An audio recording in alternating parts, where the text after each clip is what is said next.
Hola oyentes de Radio Sefarad. Hoy iniciamos un nuevo programa, una nueva serie de programas, pero que seguramente serán de alguna manera la continuación de otros muchos que hemos hecho ya con Barda Fishbein, con el Yiddish como protagonista. En este caso, la serie se llamará Yiddishkeit, la letra viva. ¿Qué tal, Barda? Hola Jorge, hola a los oyentes de Radio Sefarad, como siempre muy contenta de estar aquí contigo, con los oyentes y contando cosas del Yiddishkeit y del Yiddish. Bueno, cuéntanos un poco de qué va a hablar esta serie. Sí, bueno, esta serie o este ciclo se va a dedicar una vez más al ámbito del Yiddish, en este caso a la narrativa, o sea, la escritura en Yiddish, pero de prosa, digamos. Nosotros hemos tenido un largo ciclo de poetas y poemas en Yiddish y en este caso nos vamos a ir a los narradores, a los autores que escribieron prosa, novela y también dramaturgia. Y se llama Yiddishkeit la letra viva porque en algún momento parecía que iba a desaparecer, sobre todo tras la Segunda Guerra Mundial, con el asesinato de muchos de sus hablantes, y sin embargo sigue estando ahí, siguen habiendo escritores y poetas en Yiddish y se sigue enseñando en centros de enseñanza superior y en universidades. Y entonces, bueno, veníamos ahora mismo de hablar también de otro tipo de cosas que estuvieron vivas, eh, como las instituciones creadas en comunidades judías de Europa del Este, donde se hablaba el Yiddish, y que luego emigraron las propias instituciones junto con los miembros de dichas comunidades y continuaron ejerciendo su labor educativa, cultural, social y en ocasiones política en nuevas latitudes. Desde las últimas décadas del siglo XIX cobró fuerza la inmigración judía desde Europa debido a las duras condiciones de vida y las persecuciones a los judíos por varios de los imperios que entonces regían los destinos de la población europea. Más tarde, tras la Segunda Guerra Mundial y la Shoah, como hemos dicho, el número de judíos sobrevivientes sufrió una casi total aniquilación, por lo que gran parte de esos sobrevivientes emigraron a países de otros continentes o hicieron aliyá a Israel, sobre todo tras la creación en 1948 del Estado.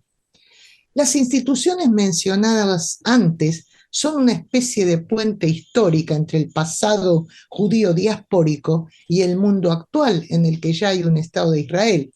Pero ¿acaso también fueron y son embajadoras de esa patria judía sin tierra, pero con una cultura arraigada, la Askenazi, y una lengua que vino a hacer las veces de una patria hecha de letras, las letras hebreas, las del alefato, pero en este caso al servicio de un idioma creado ad hoc para la vida cotidiana y que escalón tras escalón, en el lapso histórico de un siglo aproximadamente, fue ascendiendo hasta convertirse en una lengua de enorme expresividad, de gran belleza creativa y lírica, el Yiddish.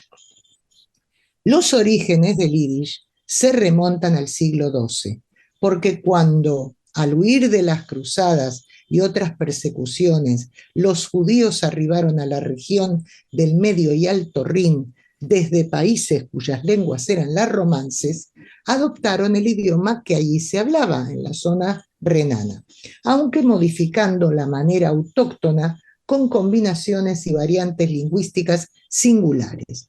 Muchos vocablos procedentes del arcaico francés o del italiano asimismo antiguo fueron incorporados al yiddish naciente, como también se le añadieron gran cantidad de palabras del hebreo y el arameo, aunque modificando la pronunciación original. Pero la lengua alemana medieval y el yiddish se separaron y siguieron derroteros diferentes, sobre todo porque las migraciones judías desde Alemania hacia los países eslavos fueron constantes. de modo que palabras procedentes del ruso, polaco, checo también enriquecieron su vocabulario. Y es en el ámbito eslavo donde se estructuró la gramática y la sintaxis del yiddish hablado y escrito. El idioma que fue patria común de judíos oriundos de varias naciones continuó creciendo con vocablos de origen griego o latino e incluso cuando en los siglos XIX y XX numerosos judíos de la Europa central y oriental emigraron a América y con ellos viajó el yiddish, como ya hemos dicho, se adaptaron nuevas terminaciones y formas de conjugación verbal, se incorporaron nuevas palabras, en este caso procedente del inglés americano o del español que se habla en Sudamérica. Esta singular historia trashumante, generalmente obligada, de los judíos askenazíes que hablaban yiddish, ha determinado que la literatura escrita en este idioma no se limite a una nación o a una geografía particular.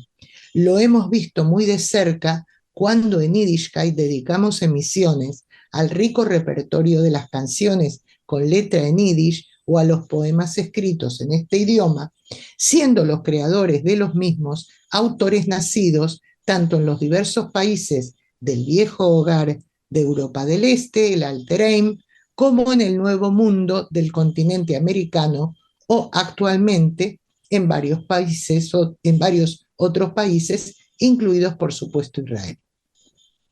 Pero desde aquel inicio en el siglo XII no dejó de haber literatura en yiddish.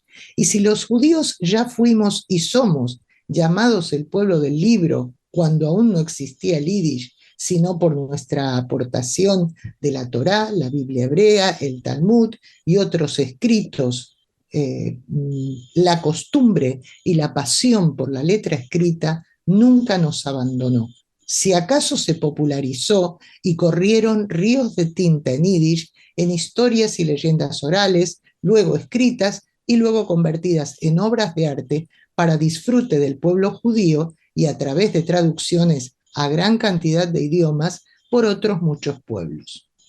Durante los siglos XIV y XV, en los que abundó una literatura europea compuesta básicamente de leyendas, poemas cantados por juglares, mitos y gestas maravillosos, los escritores en yiddish se hicieron eco de esta forma creativa.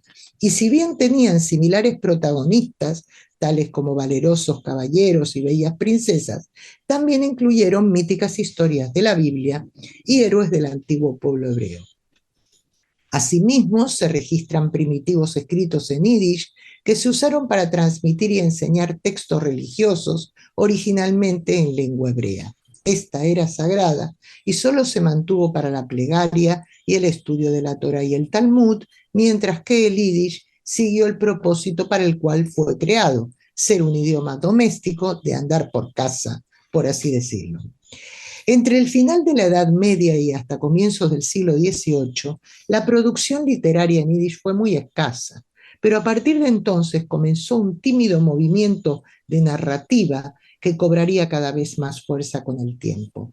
Entre las escasas obras que podemos citar, en este caso del siglo XVII, sorprende gratamente la firmada por una mujer alemana, Glickel Hamel, de la que ya tendremos más noticias en alguna edición dedicada a ella. En torno a las dos últimas décadas del siglo XIX, con el nacimiento de la Haskalah, movimiento cultural cuyo significado es ilustración o iluminismo, nace una nueva literatura, una literatura singular en esta lengua, en principio destinada a transmitir las ideas que por entonces imperaban en las corrientes literarias de los países occidentales, pero trasladadas a los ambientes propios de la vida tradicional de los judíos askenazíes. Sus destinatarios fueron muchos millones de judíos cuya cultura y modus vivendi prácticamente desapareció con la Segunda Guerra Mundial. El 90% de esa población vivió durante varios siglos en condiciones miserables en el territorio designado como la zona, una vasta área de confinamiento que incluía áreas de Lituania, Rusia, Polonia, Checoslovaquia, Hungría y Rumania. De modo que la literatura en yiddish fue un verdadero soplo de aire nuevo para quienes vivían presos en los límites de sus guetos y a la vez encerrados en el gran gueto que fue la zona. Pocos eran los que obtenían permiso para residir en grandes capitales, como bajísimo era el número de judíos que accedían a las universidades o a otros centros de estudio debido al rígido numerus clausus. Los más habitaban en miserables condiciones y en reducidas aldeas, el villorro llamado en yiddish shtetl, pueblecito. A la citada antes Ascalá le siguió un periodo conocido como de recuperación o despertar de la identidad nacional y significó a la vez el renacimiento de las letras judías, cuyos autores escribieron indistintamente en un hebreo modernizado y adaptado desde lo que fuera la lengua bíblica, pero en gran parte también en yiddish, la lengua en que mejor se desenvolvía el pueblo llano al que los autores querían llegar con sus ideas, con sus mensajes. El considerado como fundador de esta literatura, o el llamado afectuosamente el abuelo de la moderna literatura clásica en yiddish, fue el escritor Sholem Yankev Abramovich, más conocido por su seudónimo Mendele Moijer Svoirin. Lo que ocurrió en Rusia a mediados del siglo XIX. Mendele fue el primer autor de este movimiento en elevar esta lengua cotidiana a niveles literarios, a la vez que trazó en su obra los derroteros que seguirían luego las dos figuras más importantes de la narrativa en esta lengua, Sholem Aleichem e Itzhok Leibush Pérez.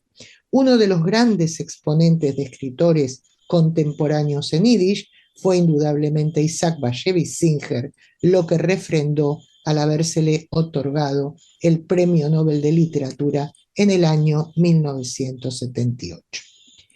Cada 15 días iremos profundizando y conociendo un poco más a los autores en yiddish, y aunque en ocasiones leeremos párrafos o frases en versión original, los fragmentos que daremos a conocer serán en castellano, ya que aunque el yiddish hoy vive un renacimiento y se enseña, como he dicho antes, en diversos centros de enseñanza superior y en varios países, no es una lengua conocida por el público en general. Los autores nos harán percibir las más distintas emociones y nos informarán acerca de las sociedades en las que vivieron o viven. Así nos emocionaremos, ilusionaremos, lloraremos, pero también reiremos, porque como dijo el gran Sholem Aleichem, Lachen ist gesund, doctorim eisen lachen, o lo que es lo mismo en castellano, la risa es salud, los médicos recetan la risa. Pues Hasta muchas aquí. gracias. Espera, ¿esto fue, acabaste, Sí, no? sí, Bueno, terminé. Lo que pasa es que te dije hasta aquí. ah, pues, Borralo. sí, sí. Muchas gracias, Barda, por esta primera entrega de este nuevo ciclo de Yiddishkeit, la letra viva, al que ya nos iremos acostumbrando en próximas ediciones. Muchas gracias y hasta la próxima. Hasta la próxima, Jorge.